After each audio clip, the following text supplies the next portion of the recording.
পাঠ করছি কবি সুবোধ সরকারের 22শে শ্রাবণ। আমরা প্রত্যেকে আজ 22শে শ্রাবণ। আমি সান্তিয়াগো গিয়েছিলাম পাবলো নেরুদার মৃত্যু দেখতে। আমি স্পেন গিয়েছিলাম লোরকার মৃত্যু দেখতে।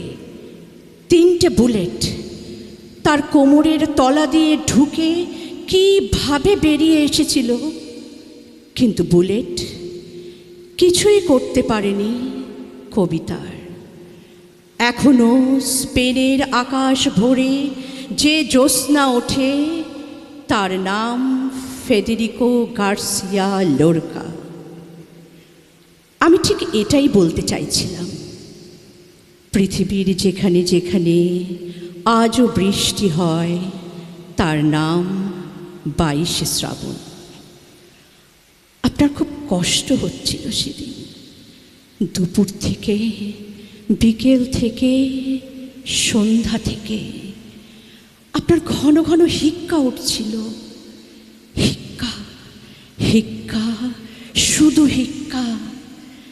যেন সভ্যতার সংকট হিক্কা হয়ে আপনার গলা বেয়ে উঠে আসছিল নাকে মুখে। ময়ূরের পালক পুড়িয়ে আপনাকে খাওয়ানো হলো। জানি না আপনি খেয়েছিলেন কি না। আপনি তখন খাওয়া না খাওয়ার ঊর্ধ্বে। রাত 3টের সময় আপনি চোখ মেলে তাকালেন। আপনি বারান্দায় এলেন। কোথায় দারোয়ান? তার পেটে ব্যথা করছিল কাল। সে কোথায়? আমি তাকে ওষুধ দেব। বাবা মশাই, আপনি ঘুমোন, দারোয়ান ভালো আছে। অন্ধকারের ভেতর যে আশ্চর্য আলো থাকে, সেই আলোতে বসেছিল সেদিন একটা চড়ুই। আপনি চড়ুইয়ের সামনে বসে পড়লেন। জোড়াসাঁকোর দোতলায় সে এক অভূতপূর্ব দৃশ্য। আপনি 2 চোখ ভরে দেখছেন একটা পাখিকে। পাখিও 2 চোখ ভরে দেখছে আপনাকে। আপনি বললেন, তুই আমাকে নিতে এসেছিস। পরের দিন মধ্যাহ্নের 1 মুহূর্ত আগে আপনার ডান হাত উঠে গেল শূন্যে। তারপর নেমে এলো নাকে, তারপর চোখে। আপনার রোগা হয়ে যাওয়া 2টো আঙুল তির করে কাঁপছিল। একটা আঙুল জন্ম, একটা আঙুল মৃত্যু।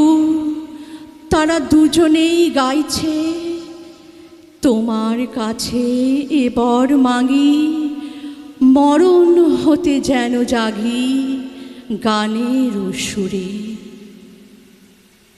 ঠিক তখনই খসে পড়ল আপনার হাত। বিছানার গা বেয়ে খসে পড়ল, ঝুলতে লাগলো মেঝের একটু উপরে। আমি আজ 22শে শ্রাবণ। আমি পাবলো নেরুদার মৃত্যু দেখেছি, লোরকার মৃত্যু দেখেছি, কিন্তু কোনো কবিকে মৃত্যু দিনে জন্মাতে দেখিনি। কয়েক কোটি মানুষ চোখের জল মুছতে মুছতে রাজপথে নেমে এসেছিল। প্রতিটি চোখের জল গীতবিতান। চড়ুই, তুই কাকে নিতে এসেছিলি? পৃথিবীর যেখানে যেখানে আজও বৃষ্টি হয় তাই তার নাম 22শে শ্রাবণ।